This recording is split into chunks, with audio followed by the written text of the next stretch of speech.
using CAD as a tool. Okay? Kaning kan ba? Mas-scale up man ninyo inyong mas-scale man ninyo inyong mga figures. Give us jobs, So, sir. somewhat, it will look like this. So, in this case, for example, shear.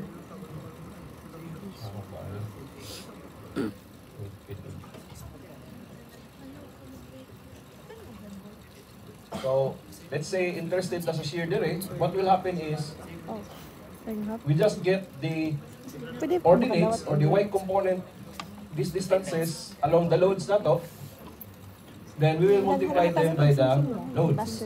We will be able to get the shear. For example, this one. Okay? So basically, graphical ang ato ang solusyonan eh. Okay? Now, first and foremost, atong ipandaan sa itong mga kailangan na forces. Para to be consistent, ang ato ang pagbasa sa ato ang figure is must be left to right. Okay? Basically, if left to right, that is positive. If you are going from right to left, baliktad, that is negative. From moment, if it is clockwise, coming from left to right, that is positive. Again, from right to left, babayin sa dato ang kuan. Okay? But generally, para consistent ang tanan, let's follow we will be reading our figures from left to right. Okay? And our moment to be clockwise to be positive. Okay? Para lang. So sa reactions, ano niya ang reactions? Now, how do I best describe this? Now, when you unit load, okay, when you say unit load, that is basically a load equal to 1.0. Okay? Now, nano 1.0 man.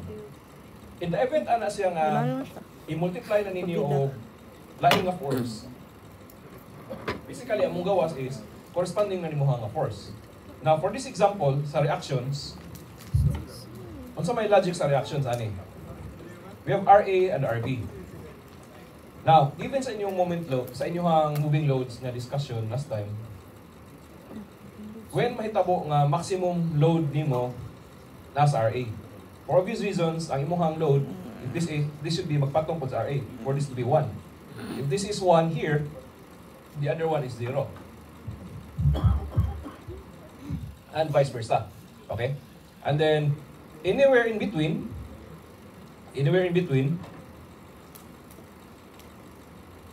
if this is 1, if that is 1, so kini, this is approximately 0.5. So that will mean if natay load nga 1.0 here, ato i-multiply by 0.5, that is our reaction here. Diba? So that is the idea of your influence lines for the reaction at A. For reaction at B, baliktad sab. Okay? Atong inana sa figure. So basically, you draw the moving load. You draw a diagram. Basically, you just trace here sa A, 1.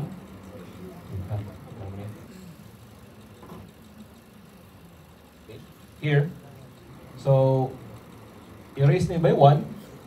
Then 0 the rest, there is other side. So meaning, at any load here, any ordinate, you are able to get the value of your reaction at A. Okay? And then, same side, there is a B. Okay? Now, what is of note here is that here, reaction at A plus reaction of B must be equal to 1. Di ba? Para natay summation of forces vertical equal to 0. Di ba? So, mao na ang ato ang rule ani niya. Now, this is for simple beams. Okay? Stick lang sa takaron sa simple beams. Then,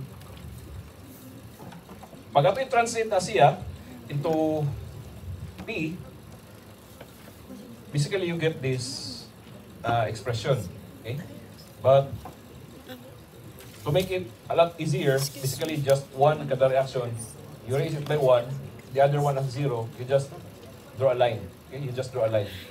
So you get the influence diagram. So that is basically the reaction. So sayo naman kaya na, kaya pa man ang reaction is maximum at that point kung ang imuhang load is directly over your point, over that fan, over your support. Diba? So, mo na ang, mo na ang reactions. That is a basically no-brainer. Now, arin ka sa shear. Kining shear, mo ni ang medyo gamay. Okay, we are interested at a shear at any point within the figure. Okay? So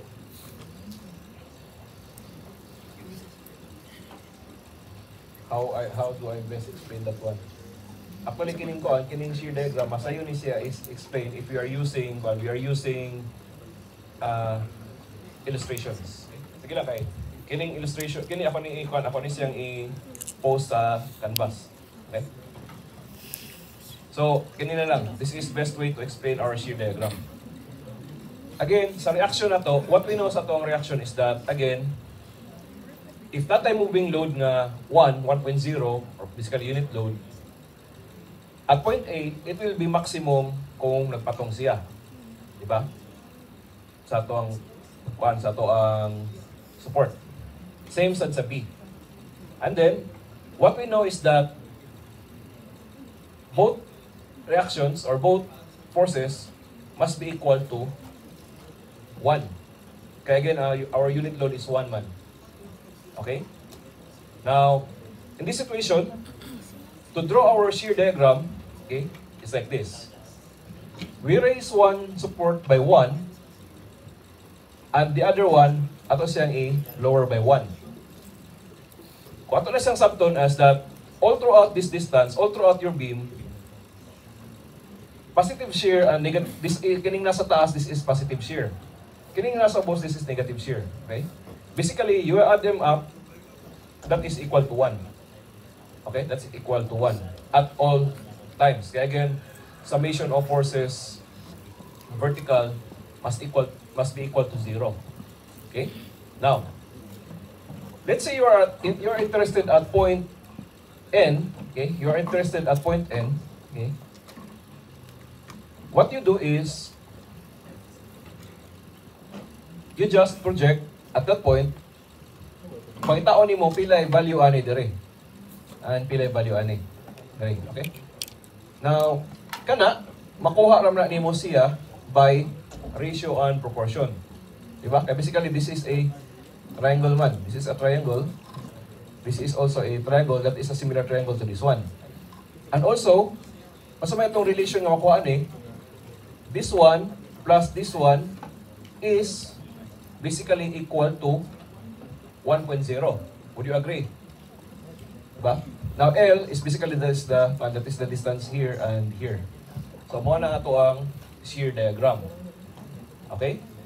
Now, how to use that one? Wait.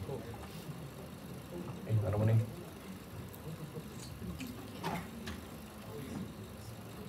Wait. Yan example, we have this one. Okay? We have this example. So, that is coming from our example load here. This is our truck. Okay, this is our truck.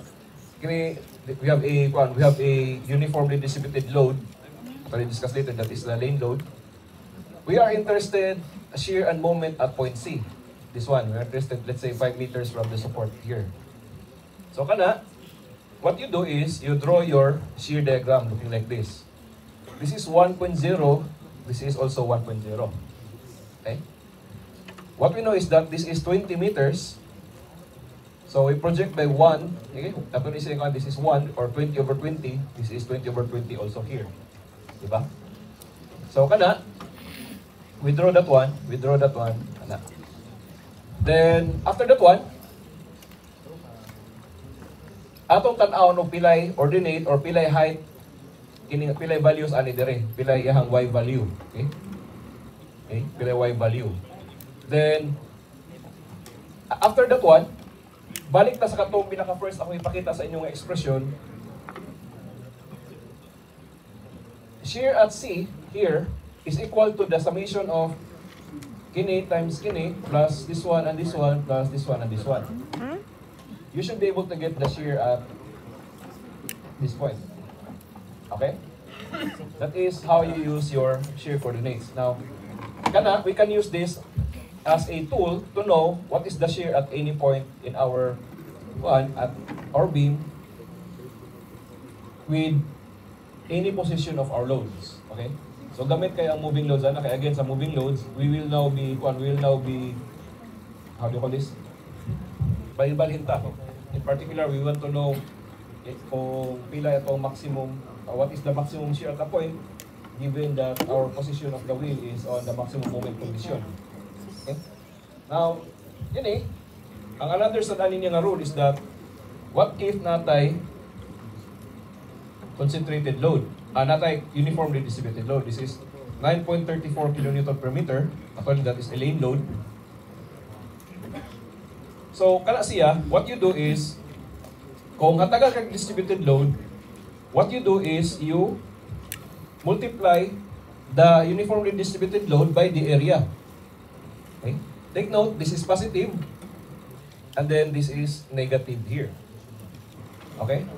So, you just add them all up. Okay? I-add lang nimo. So, this one, makita ko nimong area, this is 15/20 times 15 divided by 2, then multiply that one by your katong 9.35, minus nimo siya, you should be able to get the shear coming from that lane load. Then you just add the shear coming from this one. Okay? Now, wala na ko na-add siguro, wala ko nabutang ang computational part. Sige lang.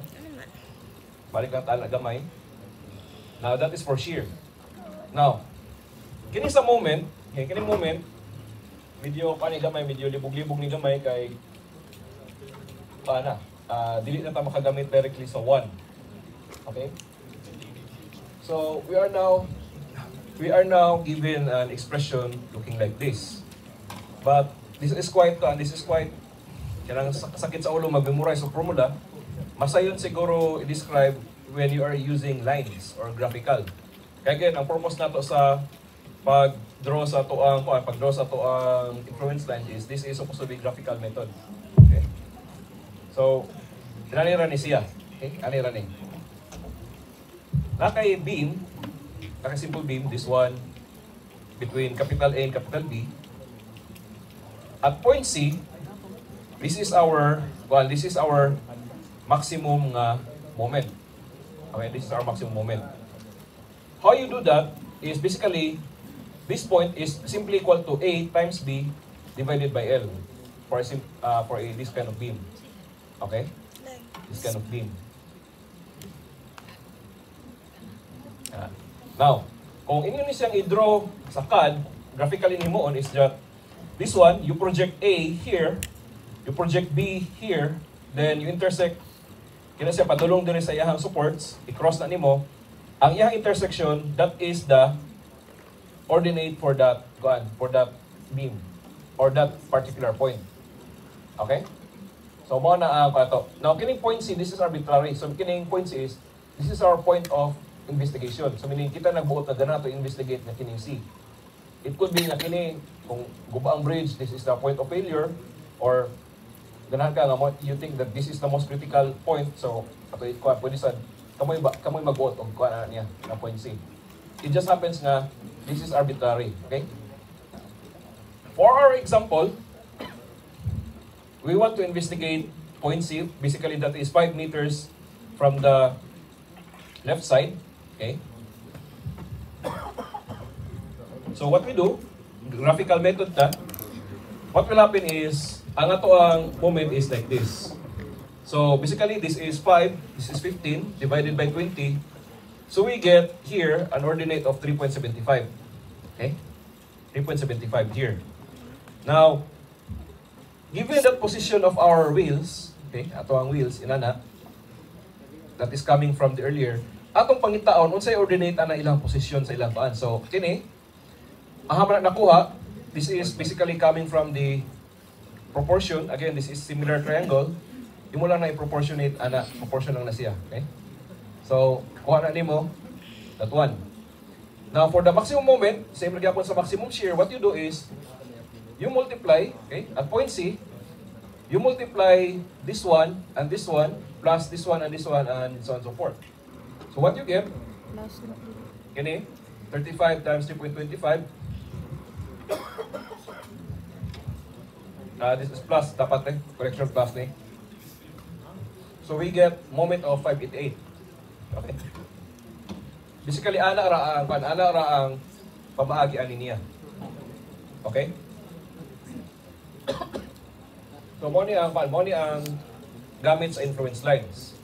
Okay? So minimal lang inyong pag gamit sa calculator. Ang inyong is basically you just multiply the magnitude and the ordinates based on your position. Okay? Ana ra na ang moving loads. Now, usually, di rin natataman sa bridge kay in a lot of cases, ang bridge na to, kung naman, patong naman sa duha ka supports. Okay? This is for simple ining simple spans. Okay? Now, what will happen if natay dili simple nga span? Let's say this one.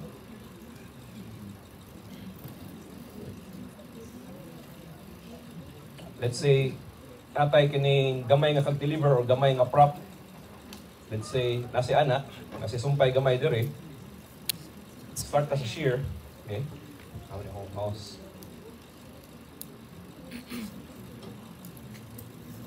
Say, nakay extension ana niya. Okay?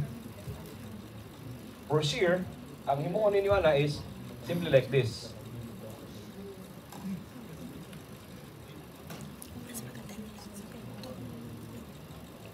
Kana, if this is 1, what you do is, kana, imo na sa isa ka dito, you just project, kini siya, you just project, anak niya, you just project, okay?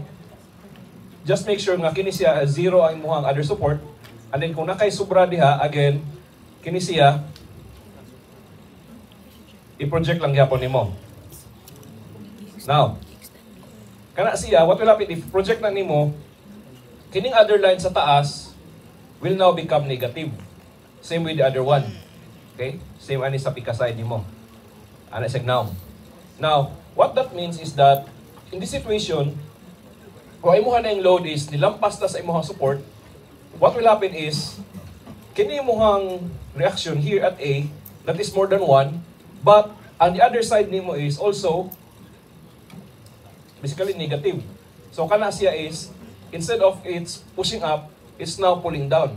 Okay? To compensate for your kining kung diri sa luyo nimo. Kining sobra niya, o prop niya. Okay? So, mo ni ang mahitabo niya kung imong support is wala siya sa edge. Meaning napasulod siya ba? Kung na nagbitay, what will happen is may isa na ning ang mouse. So, kini siya, again, this is negative. Okay, again, that is to mean nga nakay na-generate nga upward force or rather dipira niya under tension imuhang other reaction. Okay? So, morning normally sa bridge guys, normally ang configuration makita nato nga end-to-end ang supports. Kaya take note, under normal circumstances, you don't want your support to be under tension. Okay? So normally ang bridge nato is end-to-end lagid ang ato ang support. But sometimes kung bigyan malikayan, kung sobra ka gamay, again, this is what will happen to your shear diagram. To calculate that one again, you just project nimo straight line, make sure nga nag-hit na siya sa iyang supports. Raise kag 1 diya, lower kag by 1 diri. Then basically mo na to ang shear diagram. Okay? So meaning kini yung shear diagram, it can be extended. As long as free end siya. So meaning wala kay line support. Okay? Now, arita sa moment influence line, same na sa may tabuan na. Okay? Same na may tabuan na. Here, kung nakay kuan gamay, nakay tawag ani, nakay extension,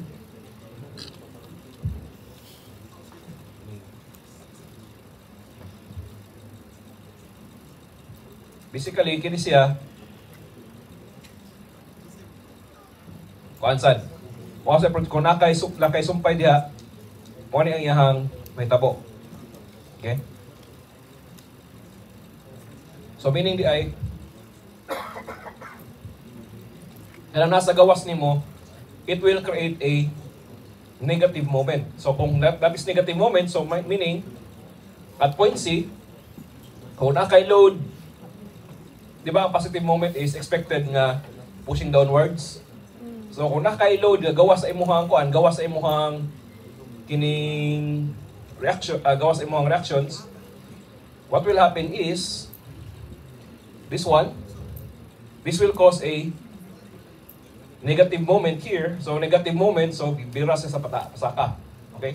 So ngano again, ngano gilikayan man nato ni siya sa bridge. Atong gilikayan na kay ang ato ang bridge is we would prefer nga dili magbaylo-baylo ang ato ang stress. So meaning we want it as much possible always positive moment kay ang atong kabilya diri sa positive diri sa bottom bars. Okay? Kung sa atong RC. Kay pag ato nang ibutang mag ilis-ilis na from positive and negative moments, what will happen is you are creating fatigue. So kanang fatigue, that will cause mabali ang ato ang bridge. Okay? So, morning influence lines, we are more concerned or we are limiting ourselves to simple spans. Okay? Sige lang kay abot man ta na pa may influence lines for indeterminate spans and also na po kining influence lines for kining tawag ani kining trust, okay? But basically the idea is that again, ang pag-solve nato is graphical. Okay? So meaning as much as possible kay tawag gamit og calculator. O kung calculator simple lang nga calculator gamiton. Okay? So kanisad given nga na mo moving load kay bawo makapila yung resultant. Actually, you can simplify this one. Pwede nimo ang resultant gamiton knowing its maximum position. Iyang kuan sa iyang wheel, inyo lang i-translate, you should be able to get your equivalent nga maximum resultant load. Pag-check na ninyo, again, i-translate naman into resultant, same ra gyapon ang maximum moment and maximum shear sa iyang kuan atong gi-investigate nga point at point C. Okay? Bora to expectation ani. So, very short topic ra.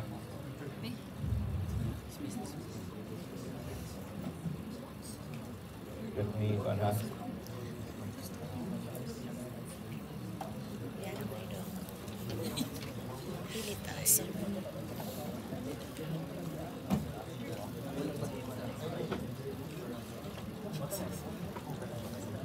our next topics will involve kining indeterminate beams. Now, may tabok man nga indeterminate beams kaya sometimes ang ato ang tulay atong gitahi or sometimes what you call ato ang gi-join at this point ay wala ko pointers. Okay? Normally makita sa construction ang girders ato separate, di ba? Kanang kuan sila, this one is span 1, span 2 separate siya. So kana technically those are simply supported beams.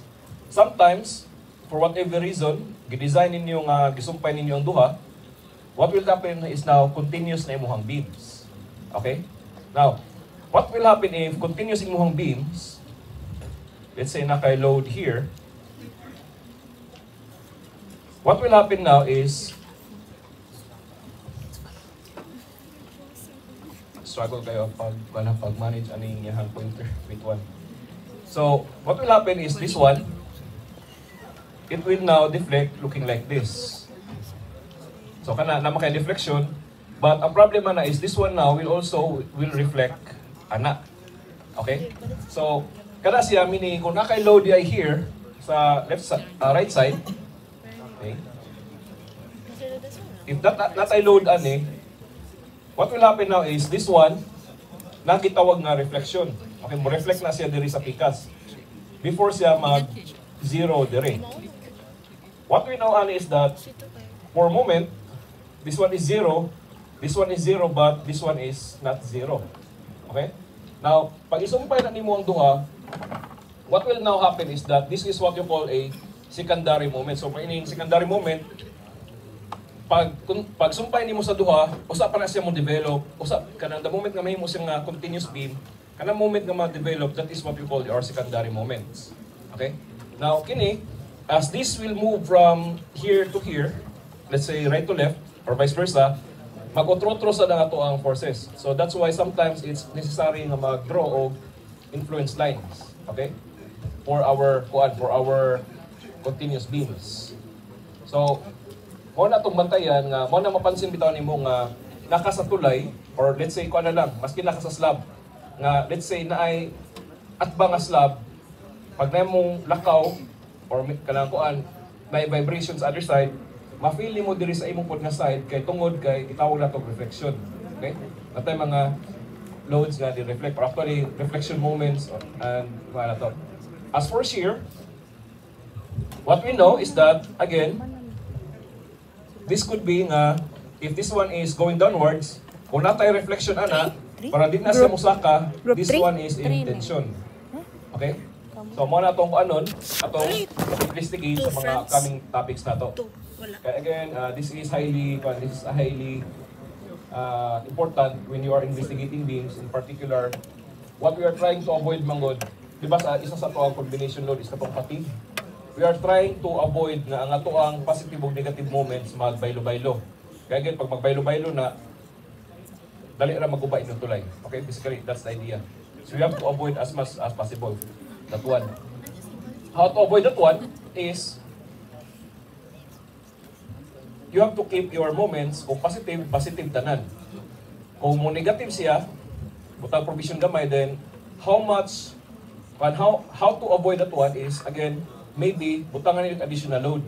So kung kuan ka, i-offset na nimo imong upward force by your dead load, it could be nga still positive moment, but still nga kuan ang mag-control lang is magnitude. As long as di lang ka mutabok sa zero, di ka mutabok from positive to negative, then maybe ang imong fatigue should not be a very big issue.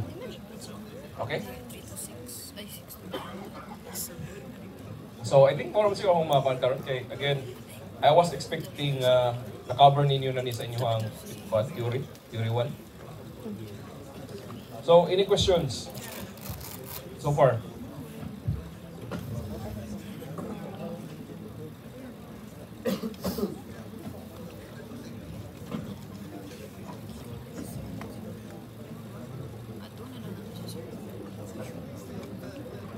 So kung wala na question, nagpalista lang mo sa palit mo sa itong libro ni Joey Tamundok sa paano ni ining sa bridge. Ha? Basta wala palit. Pag-correct? Sige kay actually sa inyong kuan, sa inyong activity, actually amo pa ning meetingan ni kuan ni Joey Tamundok kung ni Engineer Dilia kay lahi man bug maestro para fair sa tanan ba.